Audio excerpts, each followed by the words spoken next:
உலகத் தமிழர்கள் அனைவருக்கும் இனிய திருவள்ளுவர் திருநாள் வாழ்த்துக்களை உரித்தாக்குகிறோம். இந்த நல்ல நாளில் தமிழ்நாட்டின் மதுக்கடைகளை மூடுவதற்கு ஆணையிட்ட தமிழ்நாட்டு அரசுக்கு என் நன்றியை தெரிவித்துக் கொள்கிறேன். பிறக்கும் நாளெல்லாம் திருவள்ளுவரின் பிறந்த நாளாக இருந்தால் நன்றாக இருக்குமே என்று தோன்றுகிறது.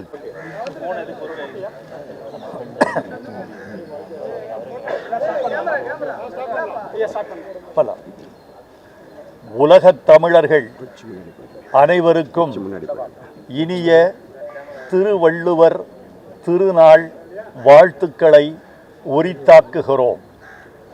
இந்த நல்ல நாளில் தமிழ்நாட்டின் மதுக்கடைகளை மூடுவதற்கு ஆணையிட்ட தமிழ்நாட்டு அரசுக்கு என் நன்றியை தெரிவித்துக் கொள்கிறேன். பிறக்கும் நாளெல்லாம் திருவள்ளுவரின் பிறந்த நாளாக இருந்தால் நன்றாக இருக்குமே என்று தோன்றுகிறது. திருவள்ளுவர் திருநாளில் நாம் திருக்குறளை வாசிப்பதை விட திருக்குறளின்படி வசிப்பது முக்கியம் என்ற உறுதிமொழியை எடுக்க வேண்டும் என்று நாங்கள் விரும்பி வேண்டி கேட்டுக்கொள்கிறோம். இந்த நல்ல திருநாளில் நான் ஒரு முக்கியமான கோரிக்கையை முன்வைக்கிறேன். இந்தியாவின் தேசிய இனங்களின் தாய்மொழிகளெல்லாம் மதிக்கப்பட வேண்டும், தமிழ் மட்டும் மதிக்கப்பட வேண்டும் என்று நாங்கள் கோரிக்கை வைக்கவில்லை. எங்கள் தாய்மொழியை நாங்கள் பேணுவது மாதிரியே இந்தியாவின் எல்லா தேசிய இனங்களும் தத்தம் தாய்மொழியை பேண வேண்டும், மதிக்க வேண்டும் என்று விரும்புகிறோம். இந்த நேரத்தில் சாகித்ய அகாடமி பரிசு குறித்து ஒரு கருத்தை நான் உங்களோடு பகிர்ந்து கொள்ள வேண்டும் என்று ஆசைப்படுகிறேன். சாகித்ய அகாடமி விருது அதிகாரபூர்வமாக இந்த ஆண்டு இன்னும் அறிவிக்கப்படவில்லை. அதில் ஒரு சிக்கல் இருப்பதாக அறிவுலகம் அஞ்சுகிறது. இதுவரைக்கும் கலாச்சாரத்துறை என்று சொல்லக்கூடிய ஒன்றிய அரசின் பண்பாட்டுத்துறையின் கீழே சாகித்ய அகாடமி இயங்கி வருகிறது கடந்த 72 ஆண்டுகளாக. ஆனால் சாகித்ய அகாடமி ஒரு தன்னாட்சி அமைப்பாக திகழ வேண்டும் என்று ஜவஹர்லால் நேரு காலத்திலிருந்து ஆணையிடப்பட்டு இயங்கி வந்தது.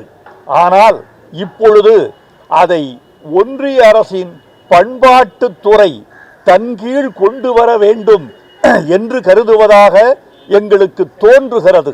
அதனால் சாகித்ய அகாடமியின் தன்னாட்சி என்ற உரிமை பறிக்கப்படுவதாக இந்தியாவின் எல்லா மொழிகளும் கருதுகின்றன.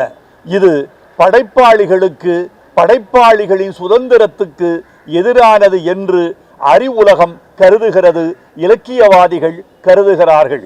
இது குறித்து நாடாளுமன்றத்தில் விவாதம் எழுப்பும்படியும் கேள்வி எழுப்பும்படியும் நான் தமிழ்நாட்டு நாடாளுமன்ற உறுப்பினர்களை கேட்டுக்கொண்டிருக்கிறேன். நாடாளுமன்ற உறுப்பினர் கனிமொழி, நாடாளுமன்ற உறுப்பினர் திருச்சி சிவா, நாடாளுமன்ற உறுப்பினர் தமிழச்சி தங்கப்பாண்டியன், நாடாளுமன்ற உறுப்பினர் ரவிக்குமார், நாடாளுமன்ற உறுப்பினர் சு வெங்கடேசன் ஆகிய நாடாளுமன்ற உறுப்பினர்களுக்கு தொலைபேசியில் நான் என் கவலையை, எங்கள் கவலையை தெரிவித்திருக்கிறேன்.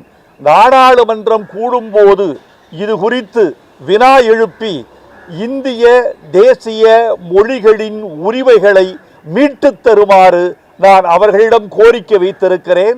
அவர்களும் கனிவோடு இந்த கருத்தை ஏற்றுக்கொண்டிருக்கிறார்கள். எனவே இந்த திருவள்ளுவர் திருநாள் தமிழுக்கு மட்டும் அதிகாரம் பெற்றுத்தராமல் இந்தியாவின் எல்லா மொழிகளுக்கும் அதிகாரம் பெற்றுத்தர வேண்டும் என்ற கோரிக்கையை முன்வைக்கிறது. வாழ்க திருவள்ளுவர், வெல்க திருக்குறள், வளர்க தமிழர்கள். நன்றி, வணக்கம். தாய்மொழிகள் மதிக்கப்பட வேண்டும் சொல்லியிருக்கீங்க. ஒன்றிய அரசு அதிகப்படியான நிதியை சமஸ்கிருதத்துக்கு கொடுக்குது. தமிழ் போன்ற மொழிகளுக்கு அவங்க நிதியை குறைவா தராங்க. நம்ம வலியுறுத்துறோமா, என்ன சொல்ல வரீங்க? முட்டைக்குள்ளேயே குஞ்சு இருப்பது மாதிரி உங்கள் கேள்விக்குள்ளேயே பதில் இருக்கிறது. அதுதான் உண்மை. குறைத்து கொடுக்கப்படுகிறது என்பது வருத்தத்துக்குரியது. அது தீர்வு செய்யப்பட வேண்டும் என்பது எங்கள் எண்ணம். அதே சமஸ்கிருதம் படிக்கிறவர்கள் எண்ணிக்கை அதிகம், அதனாலதான் அதுக்கான நிதி அதிகமா இருக்கு. தமிழோட எண்ணிக்கை கம்மி, அதனாலதான் தமிழுக்கான நிதி ஒதுக்கப்படுறதா அவங்க விளக்கம் சொல்றாங்க. இந்த புள்ளி விவரம் பள்ளி விவரத்தில் கூட கிடையாதே, தவறாயிற்று. இந்த தணிக்கை கொடுக்கறதுல சென்சார் போடக்கூடிய நடவடிக்கைகள் எப்படி பாக்குறீங்க? ஆனா உங்களுடைய நண்பர் கமலஹாசன் கூட சமீபத்தில் அறிக்கை வெளியிட்டிருந்தாரு. இந்த விவகாரம் தொடர்பாக மத்திய மாநில அரசுகள் ஒருங்கிணைந்து செயல்படணும், திரைக்கலைஞர்களும் அரசியல்வாதிகளும் ஒருமித்த கருத்தோடு உட்கார்ந்து பேசினா இதற்கு விடை கிடைக்கணும் அவர் பேசியிருக்கிறாரு. எப்படி பாக்குறீங்க? என் நண்பர் கமலஹாசன் கருத்தை நானும் அன்போடு வழிமொழிகிறேன். சார், இப்போ வரக்கூடிய தமிழ் படங்கள் எல்லாமே ஆங்கிலத்தில் தலைப்பு வைத்து வருது, அதை எப்படி பார்க்குறீங்க? இது எனக்கு வருத்தத்துக்குரியதுதான். தமிழில் பெயர் வைத்தால் பிற மொழிகளுக்கு செல்லாது என்று அவர்கள் கருதுகிறார்கள். பாகுபலி என்பது தெலுங்கு, ஆனால் இந்தியா முழுவதையும் அது அளாவி வெற்றி பெறவில்லையா? ஏன் தமிழில் தலைப்பு வைத்தால் புரியாதா? பூ என்று பெயர் வையுங்கள், எல்லா மொழிகளுக்கும் பொதுவான ஒலிதானே. மான் என்று பெயர் வையுங்கள், எல்லா மொழிகளுக்கும் பொதுவான ஒலிதானே. ஒலிதான் முக்கியமே தவிர பொருளை அவரவர்கள் புரிந்து கொள்வார்கள் என்பது என் எண்ணம். தமிழில் பெயர் வைத்தால் வரி விலக்கு என்று தமிழ்நாட்டில் முத்தமிழறிஞர் கலைஞர் சட்டம் செய்தார். அதை மறந்துவிடக்கூடாது. தயவு செய்து தமிழில் பெயர் வையுங்கள், அது இந்தியா முழுவதையும் அளாவும்படி செய்யுங்கள். அப்போதுதான் தமிழ் பிற மாநிலங்களிலும் உச்சரிக்கப்படும். இளைஞர்கள் மத்தியில் நம்ம மொழிக்கான முக்கியத்துவம் எந்த அளவுக்கு நினைக்கிறீங்க? கடந்த காலங்களில் ஒப்பிடும்போது கடந்த காலங்களோடு ஒப்பிடுகிற பொழுது இன்றைய இளைஞர்கள் தொழில்நுட்பத்தின் மயக்கத்தில் இருப்பதாக எனக்கு தோன்றுகிறது. இந்த தொழில்நுட்ப புயலுக்குள் உள்ளே சென்றவர்கள் வெளியே வர முடியாமல் துடிக்கிறார்கள். வாசிக்கிற பழக்கம், குறிப்பாக பத்திரிகை வாசிக்கிற வழக்கம், கவிதை வாசிக்கிற வழக்கம் அல்லது நாவல் வாசிக்கிற வழக்கம், பொது அறிவு குறித்து தெரிந்து கொள்கிற ஆர்வம் குறைந்து வருவதாக நமக்கு தோன்றுகிறது. எந்த நவீன ஊடகம் இளைஞர்களை தடுக்கிறதோ அந்த நவீன ஊடகத்தின் வழியே இளைஞர்களின் வாசிப்பு திறனை வளர்க்க வேண்டும்.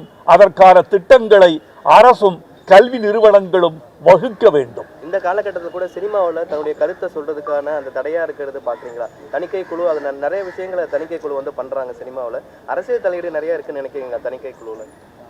தணிக்கை குழு கலை, கலாச்சாரம், விழுமியங்களை பார்க்க வேண்டுமே தவிர அரசியலை கலையில் பார்க்கக்கூடாது என்பது என்னுடைய எண்ணம். அரசியலை கடந்து சமூகத்தின் கலையாக திரைப்படம் கருதப்பட வேண்டும். திரைப்பட விதிகள் அவ்வப்போது தளர்த்தப்படுவதாகவும் மாற்றப்படுவதாகவும் சூழ்நிலைக்கு ஏற்ப புதிய புதிய விதிகள் வகுக்கப்படுவதாகவும் அறிகிறேன். அதை மாற்றி ஒரு விதி, நிரந்தரமான விதி என்று வகுக்கப்பட்டால் எல்லா படங்களுக்கும் நிச்சயமாக தீர்வு கிடைக்கும் என்று நம்புகிறேன். சித்திரை ஒன்றுதான் தமிழ் புத்தாண்டு. தை புத்தாண்டை திணிச்சிருக்காங்கன்னு முன்னாள் ஆளுநர் தமிழிசை சவுந்தரராஜன் சொல்லியிருக்காங்க. தமிழ் புத்தாண்டுல இந்த சிக்கல் இருந்துகிட்டே இருக்கு. தொடர்ந்து இந்த சிக்கல் திணிக்கப்பட்டதல்ல. 60 ஆண்டுகள் என்று சொல்லப்படுகிற கணக்கு தமிழ் கணக்கு அல்ல. அந்த 60 ஆண்டுகள் தமிழ் ஆண்டுகளா? அந்த 60 ஆண்டுகளில் ஒரு ஆண்டின் பெயர் கூட தமிழில் இல்லை. விக்கிரம, பார்த்திப என்று வடமொழியில்தான் இருக்கிறது. எனவே வடமொழி ஆண்டுகள் 60ஐ குறிக்கிறவர்கள் வடமொழியில் தமிழ் புத்தாண்டை கொண்டாட வேண்டும் என்பது என்ன நியாயம்? பாவேந்தர் உட்பட, மறைமலையடிகள் உட்பட, புலவர்கள் உட்பட பச்சையப்பன் கல்லூரியில் ஒரு காலத்தில் கூடி தை திருநாள்தான் தமிழர் புத்தாண்டு என்று குறித்து கொடுத்ததைத்தான் முத்தமிழறிஞர் கலைஞர் சட்டமாக்கினார். ஆனால் அது இன்னும் தமிழர்களின் வாழ்வோடு ஒன்றவில்லை என்ற வருத்தம் எனக்கு இருக்கிறது. எனவே தமிழர்கள் அதை காலப்போக்கில் ஏற்றுக்கொள்வார்கள் என்ற நம்பிக்கை எனக்கு இருக்கிறது. சார், அதே போல உங்களுடைய பாடல் வரிகள் படத்தோட தலைப்பாவே மாறி இருக்கு, நீங்களும் சொல்லியிருக்கீங்க. ஆனா இப்போ வரக்கூடிய பாடல்கள்லாம் வரிகளே புரிய மாட்டேங்கிற ஒரு குற்றச்சாட்டு இருக்கு, ஆங்கிலத்தில் இருக்கு மேக்ஸிமம் அப்படின்ற மாதிரி சொல்றாங்க. அதை எப்படி பார்க்குறீங்க? வரிகள் புரியவில்லை என்ற குற்றச்சாட்டு இருக்கிறது என்று நண்பர் கேட்கிறார். அது குற்றச்சாட்டு என்று அவர் சொன்னதிலிருந்தே அது பிழையானது என்று தெரிய வருகிறது. ஆங்கிலமும் கலந்திருக்கலாமே தவிர ஆங்கிலமே பாடலாக இருக்க வேண்டாம் என்பது எங்கள் கருத்து. பராசக்தி திரைப்படம் பார்த்துட்டீங்களா சார்? இப்போ வந்திருக்கக்கூடிய பராசக்தி. பராசக்தி பார்த்து விட்டேன். 52 வெளிவந்த திரைப்படத்தை பார்த்து விட்டேன். அது நான் முன்பே பார்த்து நான் வியந்து மகிழ்ந்து உணர்ந்தது. நடிகர் திலகம் என்ற ஒரு மாபெரும் கலைஞனும் முத்தமிழறிஞர் கலைஞர் என்ற வசனகர்த்தாவும் தமிழ்நாட்டுக்கு கொடுத்த கொடை என்று சொல்ல வேண்டும். 52 அது வெளிவந்தது. 53 நான் பிறக்கிறேன். நான் வளர வளர பராசக்தி படித்து கேட்டு வளர்ந்திருக்கிறேன். அந்த பராசக்தியின் உணர்வு இன்னும் என் நெஞ்சில் அப்படியே இருக்கிறது. இந்த பராசக்தியை படம் பார்க்காமல் அது கருத்து சொல்வது சரியாக இருக்காது. மோந்து பார்க்காமல் மனம் சொல்லக்கூடாது. ஐயா வணக்கம். மலேசியா மக்களோசை ஊடகத்திலிருந்து வர அயலகத்தில் உள்ள தமிழர்களுக்கு தமிழ் குறித்து நீங்க வலியுறுத்தணும்னா ஒன்றை சொல்லணும்னா என்ன சொல்லுவீங்க? தமிழ் பள்ளிக்கூடங்களை மலேசியாவில் இன்னும் அதிகப்படுத்துங்கள். தமிழ் பிள்ளைகளை மலேசிய பள்ளிக்கூடங்களில் அதிகமாக இணைத்து விடுங்கள். அதுதான் எதிர்கால தலைமுறையில் தமிழ் அங்கு நீழுவதற்கு வசதியாக இருக்கும். மொரிஷியஸ் போன்ற நாட்டில் தமிழ் லேசாக உச்சரிக்கப்படுகிறதே தவிர அவர்கள் தமிழர்களாக இருக்கிறார்களே தவிர தமிழ் பேசுகிற இடத்தில் இல்லை, தமிழை வாசிக்கிற இடத்தில் இல்லை. அப்படி ஒரு நிலை மலேசிய தமிழர்களுக்கு அடுத்த நூற்றாண்டில் நேர்ந்துவிடக் கூடாது என்று இப்போதிருந்தே அங்கிருக்கும் தமிழ் தலைவர்களும் அரசும் அதை செய்து காட்ட வேண்டும் என்று நான் அவர்களுக்கு வேண்டுகோள் விடுக்கிறேன். தமிழை கற்பதும் தமிழை பேசுவதும் தமிழை எழுதுவதும் தான் ஒரு மொழியின் வளர்ச்சிக்கு கூடுதல் சக்தியாக இருக்க முடியும் என்பது என் எண்ணம். நன்றி, எல்லாருக்கும் நன்றி. ஒரு சின்ன வேண்டுகோள், உங்கள் அனைவருக்கும் சிற்றுண்டி காத்திருக்கிறது. செவிக்கு உணவு தீர்ந்தது, இனி வயிற்றுக்கு உணவு காத்திருக்கிறது. வணக்கம்.